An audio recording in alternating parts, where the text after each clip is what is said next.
Progress. Okay. So thanks for the invitation to be part of this mini symposium, and also for all of you for coming out.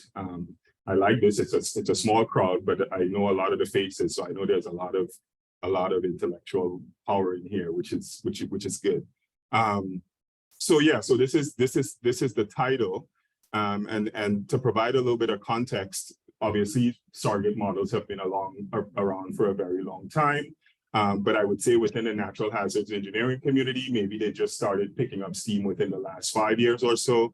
But then at the same time, we have groups like NERI, right, the NSF NERI, that's developing a lot of tools that allow you to do automation, right? So one of the questions we wanted to ask, well, you know, at what point, given that we have these tools for automation, at what point does surrogate modeling become necessary?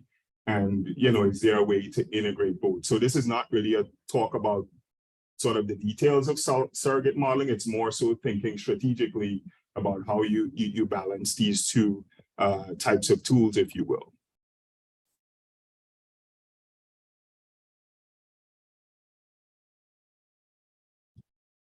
Okay. So I wanted to provide some context because context is important, and some of the things that I'm talking about, not all of them, but some may not be applicable outside of this particular context. So the context is evaluating the implications of new alternative design procedures. So specifically here, the problem that we're focusing on sort of outside of thinking about these things strategically is sort of the implication of functional recovery-based design. So I'm sure you're all aware that our building codes currently are based on life safety performance. So we wanted to sort of be able to look at the implications of functional recovery-based design, but on a regional scale. Okay, so I'm going to be talking about surrogate versus mechanistic simulation. So I'm just using the term mechanistic to mean you're doing the simulation explicitly. In the context of PBE, which is sort of the framework that we're working in, that means performing explicit nonlinear response history analyses and doing sort of the FEMA P58 or ATC 138, depending on whether you're doing a loss assessment or recovery assessment, right? So doing those things explicitly versus with a surrogate model.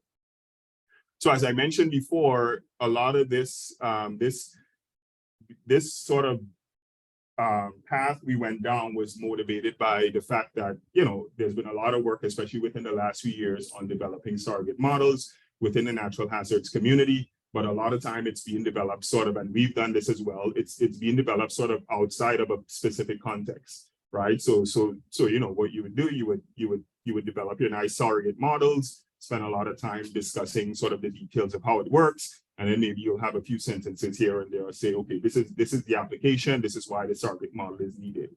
And so we wanted to spend a little bit more time thinking about, okay, if you're in a specific context, sort of what are some of the things you have to think about to even figure out whether you need a surrogate model, especially with the backdrop that, you know, we have the ability or we have the growing ability to do automation of these mechanistic simulations.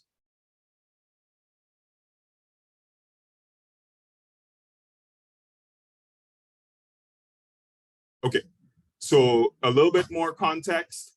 So in terms of seismic risk assessment, which is what the focus here, you can think of what we have. So we have we again, remember our design, our context, as I mentioned earlier, is looking at new or alternative design procedures. So as part of the workflow that we're developing, generating designs is actually part of that workflow.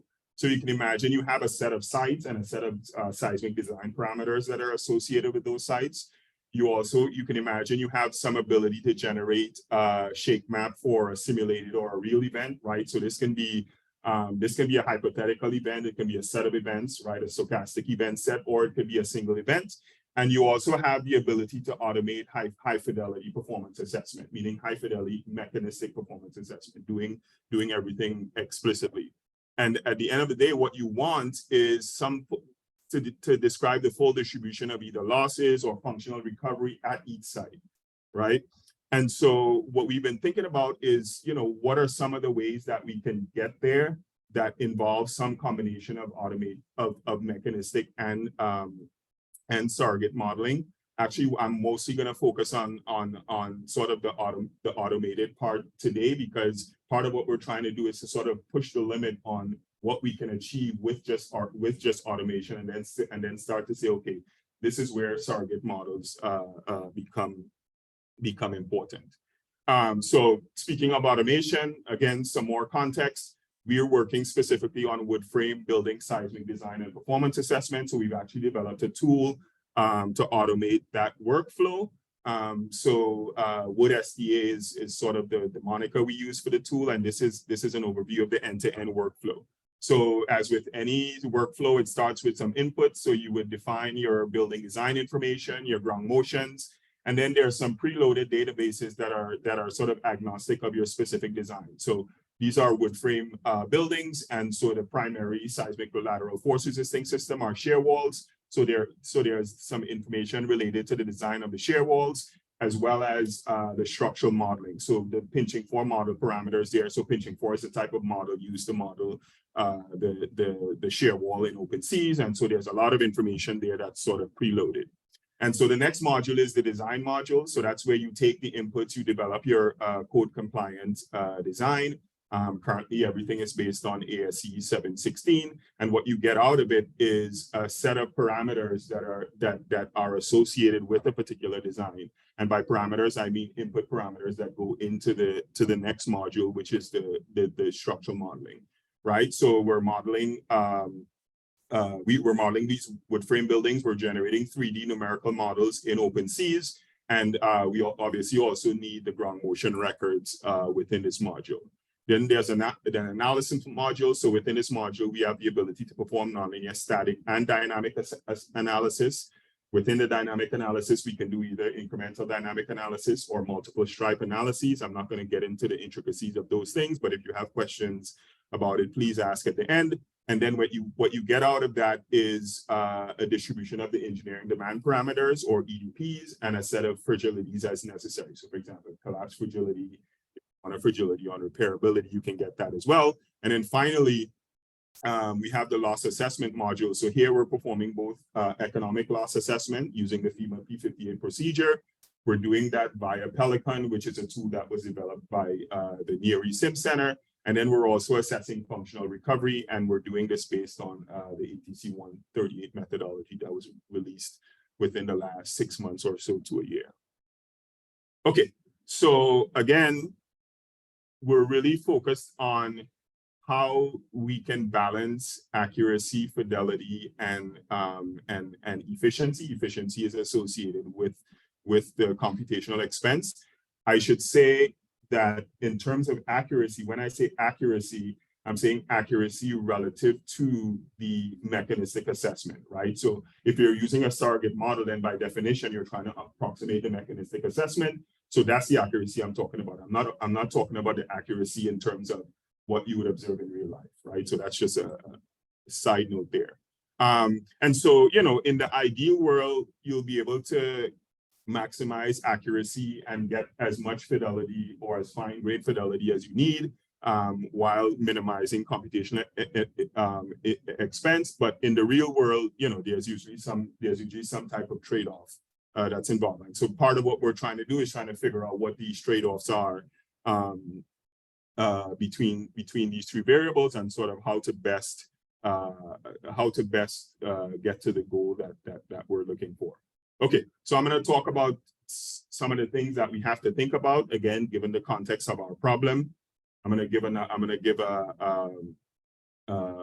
what do you call it? So ideally, a lot of this, I should have like some graphics, because it's a lot of details, a lot of procedural details. Didn't have the time for that, so I'm going to be doing all of this with words. So I'll try my best. So okay. So what are the things you have to think about? Well, one of the things you have to think about is the number of unique designs within your portfolio. And the number of unique designs is defined by a number of different things. The number of design variants. So what's a design variant? Well, a design variant is different from a unique design. So think about if you have a certain set of variables that you're trying to capture within your design. So simply like number of stories, the weight of the building, right? So those are two variables. If you put those two together as part of the input to the design, those two variables would be a variance, right? And then when you run it through the design, then you would actually get a unique design, right? So that's a little bit of a distinction there between a unique design and a variant. Obviously, how you do the site discretization, right? So how many sites or unique sites do you consider? And then how do you discretize the design intensity? Obviously, we're looking at seismic risk assessment. So what type of event characterization, the event characterization matters. Are you talking about a recorded event like say Northridge, or a simulated event like the Puente Hills event, which was simulated using sort of physics-based, but also combining some empirical principles? Are we talking about a historical or hypothetical event, right? So an event that has happened in the past, or are you projecting into the future based on a hypothetical event? And again, whether you're doing one or a set of scenarios versus a stochastic event set scenario, that also plays an important role. Okay, so how you characterize your shaking intensity, right? So this is a joint given an event. This is the joint distribution of shaking throughout your site. Obviously, you're going to capture the uncertainty in that shaking, right? So how do you characterize that shaking? Is it based on recordings? Again, going back to if it's a recorded event, if it's Northridge, we'll have ground motions at various locations that were recorded by Northridge, or is it modeled? Are you using GMPEs and spatial correlation models and things like that, or is it reconstructed, meaning you have recordings for a real event at different locations, and you use those to reconstruct recordings at other locations, right? Deterministic versus probabilistic. In general, if you're looking at a historical event and you're just looking at the ground motions for that event, in general, you would do that in a deterministic manner, but for the most part, the way we're doing things is probabilistically. I already talked about the difference between the difference between mechanistic and surrogate models. And then also there's the ground motion selection, right? So remember, we're doing explicit response history analyses at the sites, right? So the way you select the ground motions is obviously going to matter, right? Are you doing site-specific ground motions, right? Are you selecting a unique set of ground motion at each site? Or are you just using one set of site-agnostic ground motions, right? Or somewhere in between, maybe you're grouping sites and selecting ground motions based on the groups, right? So all of these are things that we have to think about. And so with all of that in mind, at this point, we've come up with four, let's call it alternative engines within that end-to-end framework, right? So remember that slide I showed what we have, where we want to end up, and we have the engine that allows us to do that. So right now we're thinking about 4 different ways, 3 of which only the last one actually has anything to do with surrogate models, right? So the first one just says everything is fully mechanistic and we're not going to make any sacrifices on fidelity, right? We're going to try to reduce some redundancies, and I'm going to talk about that a little bit, but we're not going to try to make any sacrifices on fidelity. And then the other 2, we're still doing everything fully mechanistic, but we're going to sacrifice some fidelity, and the difference between the 2 just has to do with sort of the way that sacrifice is made. And then the last one is where we have some combination of surrogate and mechanistic assessments. And there, now we're starting to sacrifice both maybe fidelity and accuracy. Okay.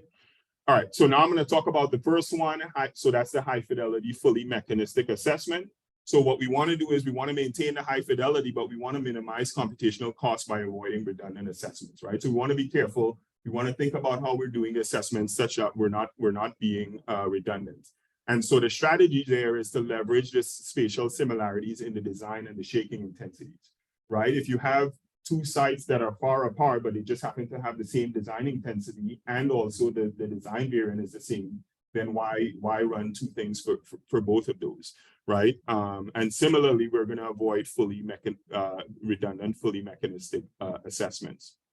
So the first step here is, so we're going to develop site and building specific designs for the entire portfolio, right? But we're focused on unique designs, and the number of unique designs, as I mentioned before, depends on the number of variants, the number of sites, and how you discretize the design intensities. Next, you would select your ground motions for unique sites. So unique is sort of a vague word there, but basically what we're doing is based on our hazard. Yeah, based on our hazard, we're establishing a target spectra, right? So we have a target spectra for each site, and if you look at it sort of from a root mean square error perspective, maybe there's going to be slight differences in the spectrum, but you're basically, even for this high phi FMA, you're going to be grouping the spectra somewhat for the record selection. And then you're going to perform your mechanistic assessments only for unique design plus record set pairings. So the variable fidelity FMA, so we're trying to reduce the computational cost relative to the high phi. And here the strategies, we're going to create bins for the design and the shaking intensities. And so then the design and record set pairings here are based at the bin level. And again, the result is that you're reducing the number of FMAs relative to high phi. So the spatial variable fidelity, the goal and the result is the same as the variable fidelity. The only difference is that we're grouping things explicitly based on spatial clusters, right? And then the integrated surrogate modeling, the integrated approach is where you bring in both surrogate models and mechanistic assessments. Obviously, there's different ways you can do that. But here we're again reducing the number of fully mechanistic assessments. So we're sort of in the middle of a case study, so we don't have results that I can talk anything about. So what I'm basically just going to show is sort of the types of results that we can get out of this, right? So the goal is really to benchmark the high phi FMA against the other approaches. Our context, our location is Los Angeles City, and the inventory is new wood frame buildings permitted with permits issued since 2013. We have about 17,000 sites, but for the case of this sort of demonstration, I'm only going to talk about 200 sites. This is the development of the design variants. Remember, I mentioned you can have different design variables. So those are the columns, so the floor layout, number of stories, panel material, seismic weights. Those are design variables. When you combine those, you get design variants. So in total, we have 108 design variants. Some information about the site. So for the purpose of this study, we just selected 200 of the 17,000 sites. So the blue ones are the 200, the gray ones are the 17,000. We generate one design per site. We use NERI's our 2D tool to generate our scenario. We incorporate spatial correlation. We select wrong motions by matching the response spectrum for each simulated match. As I mentioned before, we cluster the target spectra. I can talk about that a little bit. And then for each site, for each unique wrong motion set, we consider 20 record pairs. So these are just some of the results. So this is sort of the distribution of design intensities. This is the distribution of mean shaking intensity at the 0.3 second spectral acceleration level. That comes out of our GMPE type model. We can talk about the distribution of economic losses, both in terms of the mean as well as in terms of the dispersion. We can talk about the mean reoccupancy time as well as the mean functional recovery time. Okay, so ultimately, part of what we use this sort of 200 site run for is to sort of help us understand sort of what's the overall computational demand, particularly for the high phi FMA. And so for the 200 sites, we ended up needing 73 minutes per node, most of that which is taken up in the analysis module, as you would expect.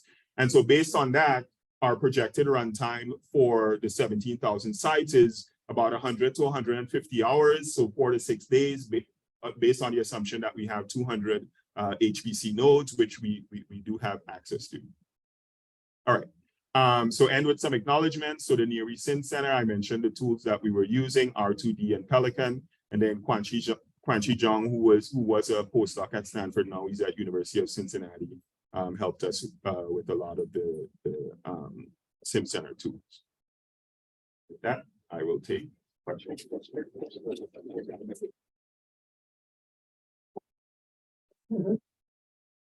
One quick question.